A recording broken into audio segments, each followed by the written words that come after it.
Hello guys, another day, another vlog or mini vlog. Basta kamo nalay pagsabot ana. So padulong day mi og simbahan na ni guys. So kani nga video dugay-dugay na gyud ni sa akwa gallery din karon pa lang nako naan og kanang edit. Pag wala na ko ilaing ma-content natan-uga na gyud ni siya. So kamo nalay sabot sa akong voice over og sa ako ang gipang sulti kay brog ako kasabot.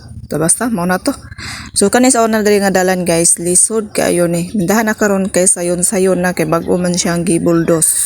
Then wala po'y ulan kay pag mag-ulan perti nang danluga. So mo balik ta dito sa tuang video asa na may nabot.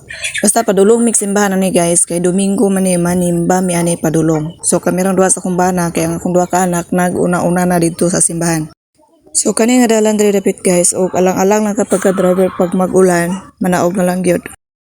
So bintahan na lang pag maabot ka diri dapita kay semento man siya. So layo gyud ang simbahan gikan sa amuang balay. So diri dapit sa unahan diha na to makitaan to eskwelahan dayon.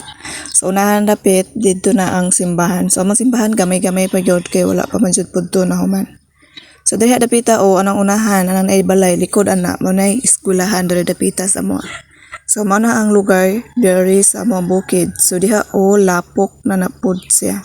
So motor wala na mo dala dito sa simbahan gyud kay lisod-lisod man din wala pa kapasilungan. So diha na lang ipasilungan sa kuwabana ug mag-backline na lang pud mi padulong dito sa simbahan.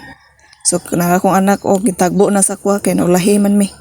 So diha paabot na ta so wala pa gyud na floringi ang gawas aning sa simbahan dayon bag-o ra man gud pud ni siya na hollow block guys. Ato niya puro kahoy gyud nang sa altar dapit.